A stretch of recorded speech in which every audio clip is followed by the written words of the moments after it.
Apa kabar adik-adik semuanya? Apakah kalian siap belajar bersama Kak Citra hari ini? Hari ini kita akan belajar bersama-sama di mata pelajaran tematik tema 7 peristiwa dalam kehidupan, subtema 1 peristiwa kebangsaan masa penjajahan, pembelajaran yang ketiga. Mari adik-adik kita belajar dengan penuh semangat ya.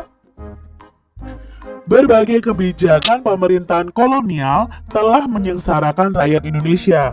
Salah satunya adalah dengan adanya sistem tanam paksa yang dilaksanakan pemerintahan kolonial Belanda. Apakah sistem tanam paksa itu? Lalu apa pengaruhnya terhadap kehidupan rakyat Indonesia? Mari kita pelajari bersama-sama tentang sistem tanam paksa. Adik-adik, sistem tanam paksa ini dilakukan oleh pemerintah kolonial Belanda. Pada masa kepemimpinan Johannes van den Bosch, Belanda ini memperkenalkan sistem tanam paksanya. Sistem tanam paksa pertama kali itu dikenalkan di Pulau Jawa dan dikembangkan di daerah-daerah lain di luar Pulau Jawa. Di Pulau Sumatera Barat, sistem tanam paksa ini dimulai sejak tahun 1847. Saat itu, penduduk yang telah lama menanam kopi secara bebas dipaksa menanam kopi untuk diserahkan kepada pemerintahan kolonial. Sistem yang hampir sama juga dilaksanakan di tempat lain, seperti di Minahasa, di Lampung, dan Palembang. Kopi ini adik-adik merupakan tanaman utama di daerah Sumatera Barat dan Minahasa. Adapun lada merupakan tanaman utama di Lampung dan Palembang. Di Minahasa, kebijakan yang sama kemudian juga berlaku pada tanaman kelapa. Pelaksanaan tanam paksa banyak terjadi penyimpangan, diantaranya sebagai berikut. Yang pertama adik-adik, jatah tanah untuk tanaman ekspor itu melebihi 1/5 dari tanah garapan, apalagi jika tanahnya subur adik-adik. Yang kedua, rakyat lebih banyak mencurahkan perhatian, tenaga, dan waktunya hanya untuk tanaman ekspor, sehingga banyak yang tidak sempat mengerjakan sawah dan ladangnya sendiri. Yang ketiga, dari pelaksanaan tanam paksa ini, rakyat yang tidak memiliki tanah harus bekerja 1 atau 5 tahun, 1 sampai 5 tahunan adik-adik ya. Nah, yang keempat, waktu pelaksanaan tanam paksa ternyata melebihi waktu tanam padi. Kalau tanam padi itu kan 3 bulan. Nah, waktu tanam paksa itu melebihi itu adik-adik. Sebab tanaman-tanaman perkebunan ini memerlukan perawatan yang terus-menerus. Yang kelima, setiap kelebihan hasil panen dari jumlah pajak yang harus dibayarkan kembali kepada rakyat ternyata tidak dikembalikan kepada rakyat adik-adik. Yang keenam, kegagalan panen tanaman wajib menjadi tanggung jawab rakyat atau petani. Itu tadi adik-adik ya, ternyata sangat menyengsarakan bangsa Indonesia waktu itu. Adanya penyimpangan dalam pelaksanaan tanam paksa membawa akibat yang memberatkan rakyat Indonesia. Jelas ya adik-adik ya. Akibat penyimpangan pelaksanaan tanam paksa tersebut antara lain banyak tanah yang terbengkalai sehingga panen gagal. Lalu rakyat makin menderita. Wabah penyakit merajalela, banyak kelaparan melanda Cirebon dan memaksa rakyat untuk mengungsi ke daerah lain untuk menyelamatkan diri. Kelaparan hebat juga terjadi di Gerobokan yang mengakibatkan banyak kematian sehingga jumlah penduduknya itu menurun tajam. Nah, tanam paksa yang diterapkan oleh Belanda di Indonesia ternyata mengakibatkan aksi penentangan. Berkat adanya kecaman dari berbagai pihak, akhirnya pemerintah Belanda menghapus tanam paksa secara bertahap. Salah satu tokoh Belanda yang menentang sistem tanam paksa ini adalah Douwes Dekker adik-adik, dengan nama samaran Multatuli. Ini adalah Douwes Dekker ya adik-adik ya. Nah, di sini dia itu menentang tanam paksa dengan mengarang buku yang berjudulnya Max Havelaar. Nah, Edward Douwes Dekker ini mengajukan tuntutan kepada pemerintah kolonial Belanda untuk lebih memperhatikan kehidupan bangsa Indonesia karena kejayaan negeri Belanda itu merupakan hasil tetesan keringat rakyat Indonesia. Dia mengusulkan langkah-langkah untuk membalas budi baik bangsa Indonesia. Langkah-langkah tersebut adalah sebagai berikut. Yang pertama, bangsa Indonesia diberi pendidikan atau edukasi. Yang kedua, adanya bangunan atau membangun saluran pengairan atau irigasi. Dan yang ketiga, langkahnya adalah memindahkan penduduk dari daerah yang padat ke daerah yang jarang penduduknya, atau bisa disebut dengan transmigrasi. Ini adalah langkah-langkah balas budi yang diusulkan oleh Douwes Dekker, adik-adik. Nah, adik-adik, kita dalam bacaan tadi pasti ada kata-kata yang mungkin kalian belum mengetahui artinya. Untuk mengetahui arti dari sebuah kata, kita bisa mencarinya di Kamus Besar Bahasa Indonesia. Nah, di Kamus Besar Bahasa Indonesia itu ada kosakata baku dan ada kata serapan ya. Ada kata baku dan ada kata serapan. Nah, ketika kalian membuka Kamus Besar Bahasa Indonesia, langkah-langkahnya pilih sebuah kata dulu dari kosakata baru kalian. Misalnya ya, di sini pilar. Lalu bukalah kamusmu, cari daftar kata yang dimulai dengan huruf P. Ya, lalu setelah itu kalian urutkan berdasarkan urutan abjadnya. Nah, dalam daftar kata yang berhuruf awal P, carilah daftar kata yang dimulai dengan P. Lalu cari kata lar ya, pilar. Jadi Pi dulu, baru kalian urutkan, oh mana pilar. Nah, di situ kalian akan menemukan arti dari kata pilar. Dalam bacaan tadi ada kosakata baku dan kosakata serapan yang akan kita pelajari maknanya. Di sini kosakata bakunya ada wajib, pemerintah, petani, panen, dan rakyat. Artinya apa? Wajib itu harus dilakukan. Pemerintah itu adalah orang atau lembaga yang mengatur tata laksana suatu negara. Petani itu orang yang berusaha mengolah tanah untuk diambil hasilnya. Panen itu artinya pemungutan hasil pertanian. Sedangkan rakyat itu artinya orang yang berada di suatu negara dan diakui keberadaannya oleh pemerintah. Nah, di sini juga ada kosakata serapannya. Kosakata serapannya itu sebenarnya tidak asli dari bahasa Indonesia, tapi hanya diserap menjadi bahasa Indonesia. Yang pertama ada kata serapan yaitu kolonial. Kolonial itu artinya adalah penjajahan. Lalu ada kata ekspor. Ekspor itu sebenarnya adalah bahasa Inggris, adik-adik. Kalau diterjemahkan dalam bahasa Indonesia itu mengirim barang ke luar negeri. Lalu kosakata serapan berikutnya ada edukasi. Edukasi itu adalah pendidikan. Lalu ada irigasi, itu pengairan. Dan sistem itu artinya adalah himpunan dari bagian-bagian yang saling berhubungan. Nah, kalian mendapatkan ilmu baru ya adik-adik ya tentang kosakata baku dan serapan. Adik-adik, di sini kita akan mengisi bagian bersama-sama tentang sistem tanam paksa yang dilakukan oleh kolonial Belanda. Apakah tanam paksa itu? Nah, tanam paksa adalah sistem yang memaksa rakyat menanam komoditas tertentu dengan peraturan tertentu. Siapakah yang menerapkan tanam paksa? Yang menerapkan adalah pemerintah kolonial Belanda. Di manakah tanam paksa dilaksanakan? Tadi yang pertama dilaksanakan di Pulau Jawa, lalu menyebar ke Sumatera Barat, Minahasa, Lampung, dan Palembang. Bagaimana tanam paksa dilaksanakan? Nah, sistem tanam paksa ini dimulai sejak tahun 1847, ketika penduduk yang telah lama menanam kopi secara bebas dipaksa menanam kopi untuk diserahkan kepada pemerintahan kolonial. Lalu apa akibatnya tanam paksa? Akibatnya banyak tanah terbengkalai, panen gagal, rakyat menderita, wabah penyakit merajalela. Itu akibat dari tanam paksa. Berikutnya, siapakah yang menentang tanam paksa? Ya, yang menentang adalah rakyat Indonesia dan ada satu lagi pemimpin Belanda yaitu Douwes Dekker. Nah, bagaimana reaksi rakyat Indonesia terhadap pemerintahan kolonial? Menjelang kedatangan bangsa Eropa, masyarakat di wilayah Nusantara itu hidup dengan tentram di bawah kekuasaan raja-raja waktu itu. Jadi belum terbentuk negara Indonesia, adik-adik. Masih dalam bentuk kerajaan-kerajaan. Nah, kedatangan bangsa Eropa ini ke Indonesia mula-mula disambut baik oleh bangsa Indonesia. Namun lama-kelamaan, rakyat Indonesia itu mengadakan perlawanan karena niat jahat dari bangsa-bangsa Eropa itu mulai terkuak dan diketahui oleh bangsa Indonesia. Nah, perlawanan yang dilakukan rakyat Indonesia itu disebabkan karena orang-orang barat ini memaksakan monopoli perdagangan dan berusaha campuri urusan kerajaan-kerajaan di Indonesia. Nah, adik-adik, di sini ada peristiwa perlawanan terhadap Portugis yang pertama. Setelah Malaka dapat dikuasai oleh Portugis pada tahun 1511, terjadilah persaingan dagang antara pedagang-pedagang Portugis dan pedagang dari Nusantara atau Indonesia.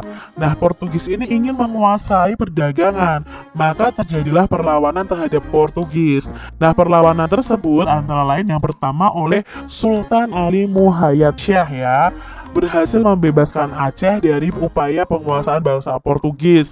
Lalu ada perlawanan dari Sultan Alauddin Riayat Shah ya, berani menentang dan mengusir Portugis yang bersekutu dengan Johor. Johor itu kalau sekarang adalah Malaysia, adik-adik. Lalu ada pertentangan atau perlawanan dari Sultan Iskandar Muda. Nah, raja kerajaan Aceh yang terkenal sangat gigih ini adalah Sultan Iskandar Muda. Pada tahun 1615 dan 1629, Iskandar Muda ini melakukan serangan terhadap Portugis di Malaka.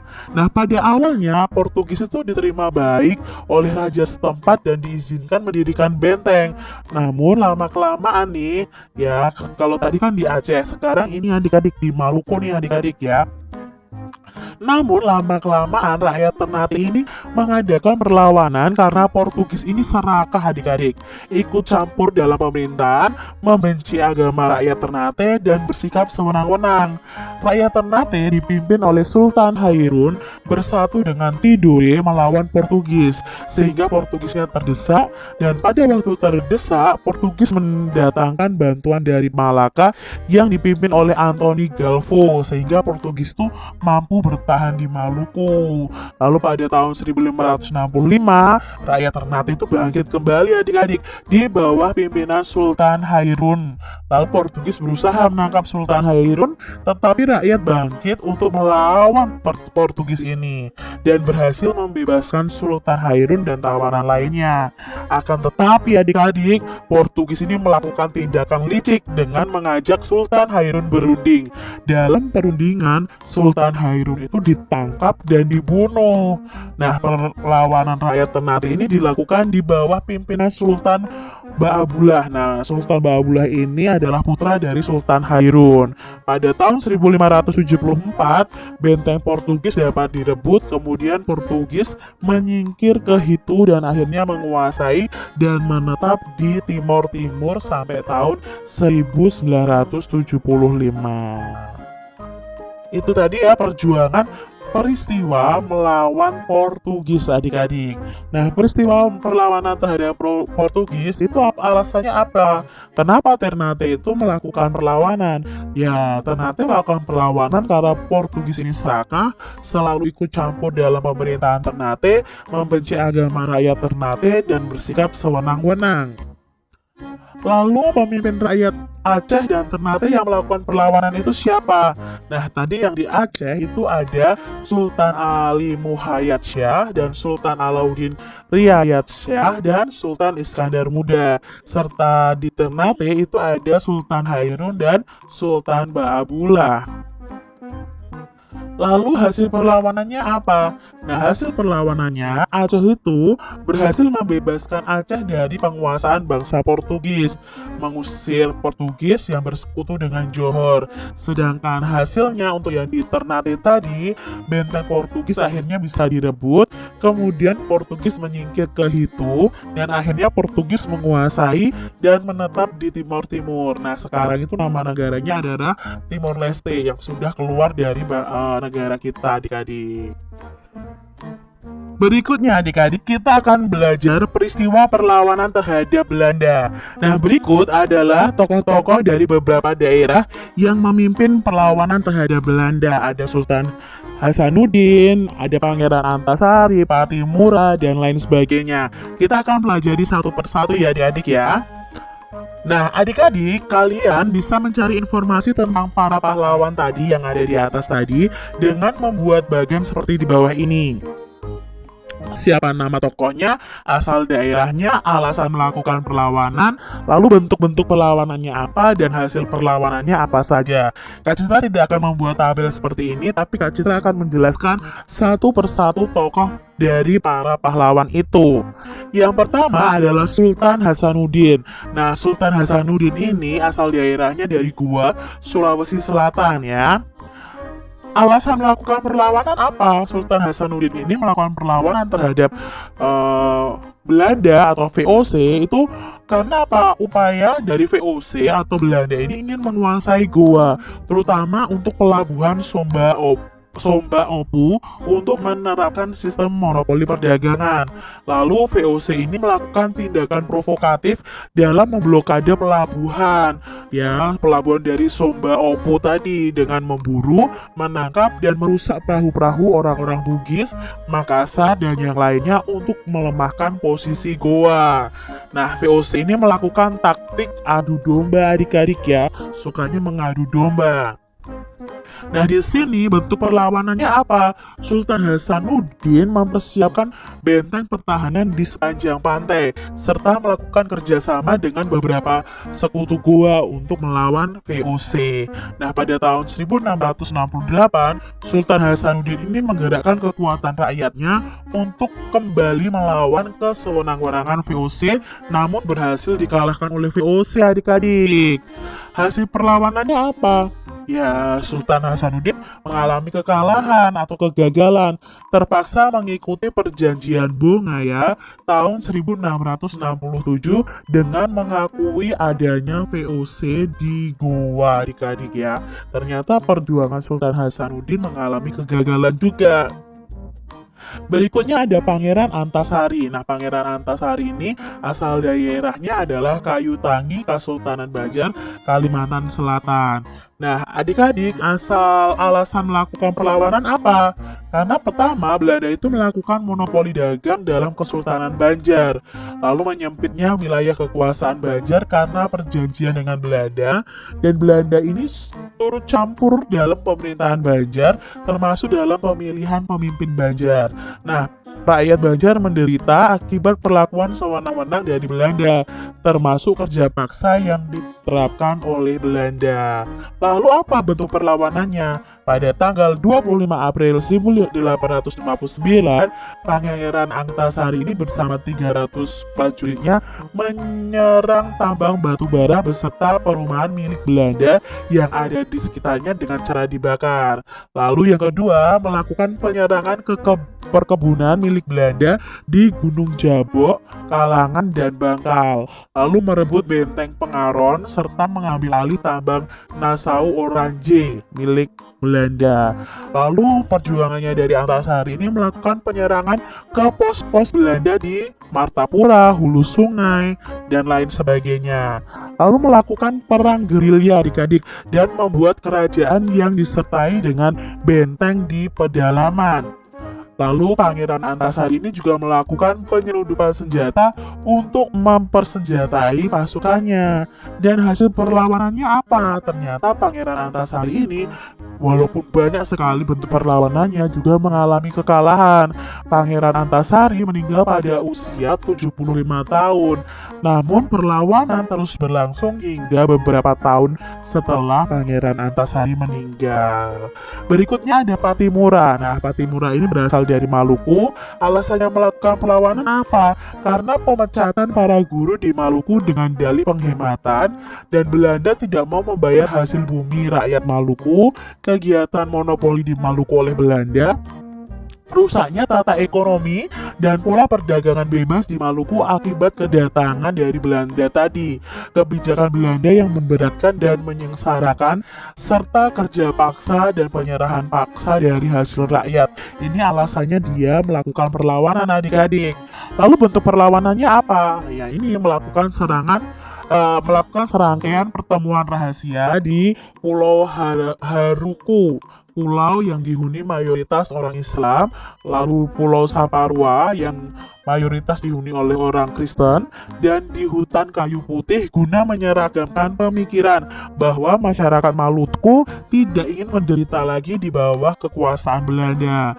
Lalu bentuk perlawanannya melakukan perlawanan dengan menghancurkan kapal-kapal Belanda di pelabuhan, melakukan penyerbuan di benteng Dorset serta menguasai benteng tersebut, lalu mengalahkan serbuan Belanda yang ingin merebut kembali benteng Dorset tadi, lalu melakukan upaya penyerangan terhadap Belanda di Pulau Haruku serta berusaha menguasainya, tapi ternyata perjuangan dari Patimura ini juga gagal adik-adik.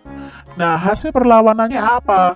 Mengalami kegagalan. Belanda menangkap Patimura di daerah Sirisori dan Patimura akhirnya dijatuhi hukuman dengan dieksekusi di tiang gantung adik-adik. Padahal ya perjuangan dari Patimura itu sangat luar biasa. Berikutnya ada Sisingamangaraja dari Sumatera Utara. Nah, alasannya melakukan perlawanan apa? Karena adanya upaya kristenisasi yang dilakukan oleh Belanda, di mana upaya itu dikhawatirkan mampu menghilangkan tatanan tradisional dan bentuk kesatuan negeri yang ada secara turun-temurun. Adanya keinginan Belanda untuk menguasai seluruh tanah Batak waktu itu ya, di Sumatera Utara. Itu alasannya.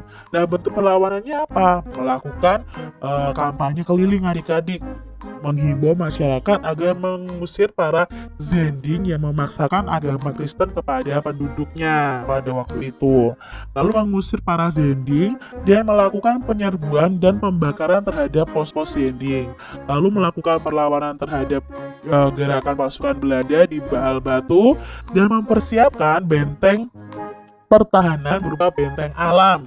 Nah, mempersiapkan benteng pertahanan berupa benteng buatan di perkampungan-perkampungan, lalu menyerang dan menyergap pos Belanda yang ada di Tanah Batak, dan pada bulan Juli 1889 kembali angkat senjata melawan ekspedisi Belanda di Huta Puong. Nah, Sisingamangaraja ini bersama putra-putranya Patuan Nagari dan Patuan Anggi beserta sisa prajuritnya melakukan perlawanan terakhir di Aik Bulbulon atau daerah Dairi. Itu bentuk perlawanannya. Nah, hasil perlawanannya apa? Nah, Sisingamangaraja ini mengalami kekalahan karena taktik licik dari Belanda dengan menangkap Boru Sagala, istri dari Sisingamangaraja. Sehingga Sisingamangaraja ini mengalami tekanan beban psikologis yang berat. Nah, meninggal dalam perlawanan terakhirnya di Dairi tadi karena tertembak Belanda. Kedua putra dan seorang putrinya juga ikut gugur di tangan Belanda pada waktu itu. Berikutnya ada Sultan Ageng Tirtayasa dari Banten. Nah, di sini alasannya apa? Dia melakukan perlawanan ya karena kekejaman Belanda, keinginan Belanda ingin menguasai Banten ya, adanya persaingan antara VOC dengan Banten ya, karena VOC ini membangun bandar perdagangan juga di Batavia. Lalu hasutan VOC terhadap Sultan Haji atau putra dari Sultan Ageng untuk merebut tahta Kesultanan Banten. Lalu ada pembajakan kapal milik Banten yang pulang dari Jawa Timur oleh kapal-kapal Belanda. Nah, di sini bentuk perlawanannya apa? Bentuk perlawanannya banyak adik-adik. Di sini ya melakukan serangan terhadap VOC, mengundang pedagang Eropa itu seperti Inggris, Perancis, Denmark, dan Portugis, serta mengembangkan hubungan dagang dengan negara-negara seperti Persia, Benggala, ya, dan sebagainya, sekaligus menandingi perkembangan VOC di Batavia. Nah, Sultan Ageng ini juga mengirim beberapa pasukan untuk mengganggu kapal-kapal dagang dari VOC, melakukan perusakan terhadap beberapa kebun miliknya VOC ya, kebun tebu nih adik-adik ya, lalu mengobarkan semangat anti VOC dan mengepung istana Surosowan milik Sultan Haji pada tahun 1682, melakukan berbagai taktik perang gerilya nih adik-adik. Lalu hasilnya apa? Nah, hasilnya ini berimbang, tidak bisa dikatakan kalah namun juga belum bisa dikatakan menang.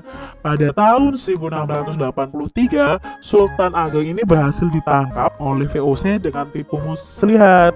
Sultan Ageng akhirnya ditawan di Batavia sampai wafat pada tahun 1692. Berikutnya ada Pangeran Diponegoro dari Yogyakarta nih adik-adik ya. Alasannya apa? Belanda ikut campur urusan keraton Yogyakarta ya, bahkan ingin mengganti raja.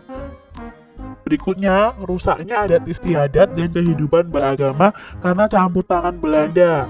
Lalu alasan Diponegoro yang ketiga itu kaum bangsawan sangat dirugikan karena sebagian besar sumber penghasilannya itu diambil alih oleh Belanda.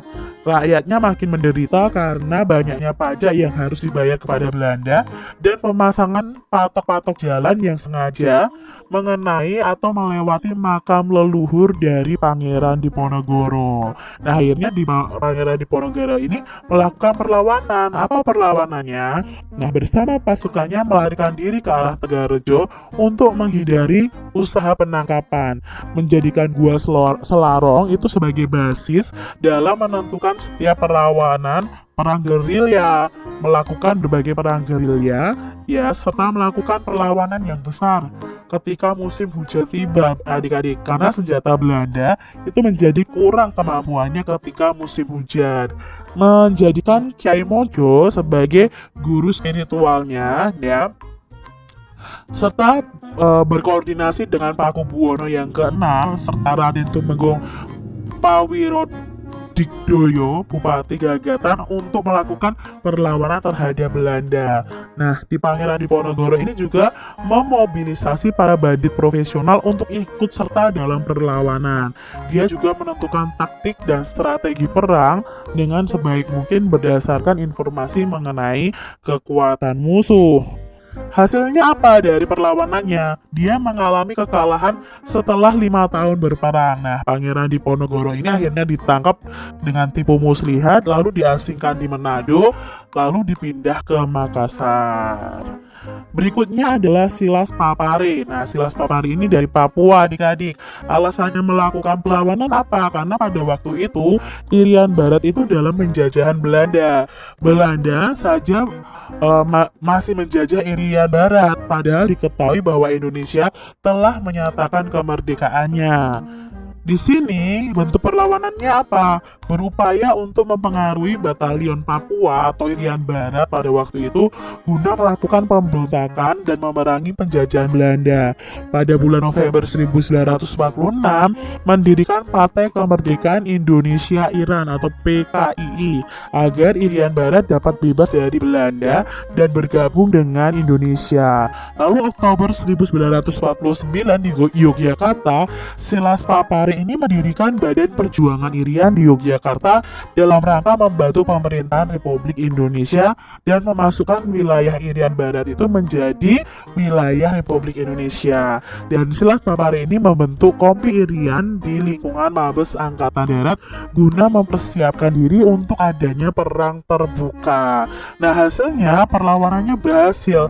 Pada tanggal 1 Mei 1963, Irian Barat itu resmi bergabung dan menjadi wilayah negara Republik Indonesia dengan persetujuan dari New York. Nah, nama Irian Barat pun kemudian diganti menjadi Irian Jaya yang sekarang itu terkenal dengan Provinsi Papua dan Papua Barat.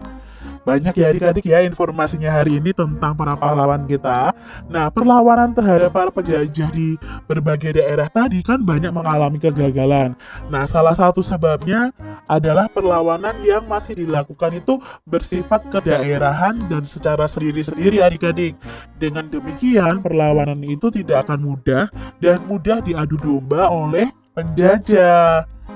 Negara kita sangat luas loh wilayahnya dan beragam pula sosial budayanya. Seandainya setiap daerah, suku, dan golongan bersatu padu melawan penjajah, niscaya penjajah dapat kita usir sejak dahulu kala. Tahukah kamu keragaman sosial budaya yang dimiliki oleh bangsa kita? Ayo kita cari tahu bersama-sama adik-adik. Nah, keragaman sosial budaya di Indonesia. Budaya merupakan segala sesuatu yang dihasilkan oleh akal budi manusia. Adapun wujudnya itu berupa gagasan atau ide, misalnya kepercayaan, tindakan itu misalnya upacara adat dan seni pertunjukan, serta benda, misalnya itu pakaian adat dan senjata tradisional. Nah, selain sebagai identitas, kebudayaan itu juga sebagai kepribadian suatu bangsa. Negara kita itu mengembangkan kebudayaan daerah dalam rangka memperkaya kebudayaan nasional. Nah, hubungan antara keduanya itu sangat erat karena keduanya itu kebudayaan nasional itu bersumber dari kebudayaan daerah. Kebudayaan nasional lahir sebagai hasil usaha akal budi dan pikiran seluruh bangsa Indonesia yang terdiri atas beragam ras dan suku. Nah, faktor penyebab keragaman bangsa Indonesia. Indonesia itu merupakan negara kesatuan yang masyarakatnya majemuk atau berbeda-beda. Bangsa Indonesia itu terdiri atas beberapa suku bangsa yang menyebar dari Sabang atau ujung Sumatera Utara sampai Merauke adik-adik, yaitu dari ujung Papua. Nah, adik-adik, di sini ada perbedaan faktor keturunan ras di Indonesia. Berdasarkan ciri-ciri fisiknya, masyarakat Indonesia itu dapat dibedakan menjadi 4 kelompok ras. Yang pertama adalah kelompok ras Papua Melanezoid. Itu terdapat di Papua, Pulau Aru, dan Pulau Kai ya. Itu banyak suku di sana itu masuk dalam ras ini, ras Papua Melanezoid. Lalu ada kelompok ras Negroid ya, atau Negro ya, yang gambar tengah ini ya adik-adik ya. Antara lain itu orang Semang di Semenanjung Malaka dan orang Mikopsi di Kepulauan Andaman. Itu ada di Indonesia. Yang ketiga rasnya adalah kelompok ras Wedoid ya. Antara lain itu ada orang Sakai di Siak Riau, orang Kubu di Sumatera Selatan dan Jambi, lalu orang Tomuna di Pulau Muna, orang Enggano di Pulau Enggano, dan orang Mentawai di Kepulauan Mentawai. Ras yang keempat adalah ras ini adik-adik, kelompok ras Melayu Mongoloid itu dibedakan menjadi 2, yaitu ras Proto Melayu atau Melayu tua. Itu biasanya ada suku Batak, suku Toraja, dan suku Dayak. Di samping kelompok ras di atas, masyarakat Indonesia itu terdiri atas kelompok warga keturunan Cina atau ras Mongoloid ya, warga keturunan Arab, Pakistan, India, ras Kaukasoid dan sebagainya yang hidup berdampingan dan membaur menjadi warga negara Indonesia. Nah, masyarakat Indonesia tidak mengenal superioritas suatu ras dan tidak menganut paham rasialisme nih adik-adik. Nah, berikutnya adalah suku di Indonesia. Masyarakat di Indonesia yang majemuk ini terdiri dari beberapa suku bangsa. Kita sudah pelajari di pembelajaran kelas 4 ya adik-adik ya, tentang suku-suku bangsa yang ada di Indonesia. Nah, tiap-tiap suku bangsa itu memiliki bahasa, adat istiadat, serta budaya yang berbeda. Di suatu daerah mungkin terdapat beberapa suku. Sebagai contoh, di Sumatera itu ada suku Aceh, suku Melayu, suku Batak, lalu di Pulau Jawa itu ada suku Betawi, suku Sunda, suku Osing, dan suku Jawa. Lalu bagaimana dengan daerah kalian? Apa sajakah suku yang ada di daerah kalian? Nah, berikutnya yang menyebabkan adanya keberagaman itu perbedaan kondisi geografis. Nah, ini muncul dari letak geografis Indonesia sendiri. Dampaknya apa? Dampaknya dengan adanya keberagaman mata pencaharian. Contohnya ada yang bekerja di bidang perikanan, lalu pertanian, kehutanan, dan perdagangan. Nah, pada setiap bidang tersebut, mereka akan mengembangkan corak kebudayaan yang khas dan cocok dengan kondisi geografis atau lingkungan tempat tinggalnya. Berikutnya ada pengaruh kebudayaan luar. Bangsa Indonesia adalah contoh bangsa yang terbuka. Nah, keterbukaan ini dapat dilihat dari besarnya pengaruh asing dalam membentuk keberagaman masyarakat di seluruh wilayah Indonesia. Pengaruh asing yang pertama ialah ketika orang-orang dari India, Cina, Arab, kemudian disusul oleh orang-orang dari Eropa. Nah, bangsa-bangsa tersebut datang dengan membawa kebudayaannya masing-masing. Nah, adik-adik di sini kita akan menyebutkan nama-nama suku yang ada di pulau-pulau yang ditunjukkan ini. Misalnya kalau di Sumatera, nah di Sumatera itu ada suku Aceh, Batak, Minang, ada Melayu, ada Kubu. Kalau di Kalimantan ada Dayak, Punan, Kutai, Ngaju, Lawangan. Kalau di Sulawesi itu biasanya ada suku Bugis, suku Toraja, suku Buton, Minahasa, dan Lanan, dan masih banyak lagi ya adik-adik ya. Lalu di Pulau Maluku itu ada suku Ambon, suku Ternate, suku Tidore juga ada, suku Ke, suku Tanibar ya.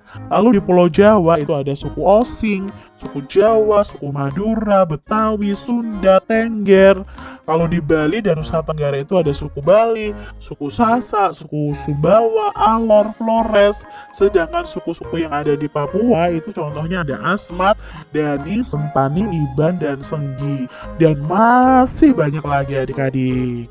Demikian tadi adik-adik pembahasan kita di tema 7, subtema 1, pembelajaran yang ketiga. Semoga video pembelajaran ini bermanfaat untuk adik-adik semuanya. Dan sampai jumpa lagi di video pembelajaran Kak Citra selanjutnya. Tuhan memberkati. Jangan lupa tekan tombol subscribe, lalu tekan loncengnya, tekan juga tombol like, lalu share ke media sosial kalian. Jangan lupa untuk ikuti media sosial Kak Citra. Terima kasih.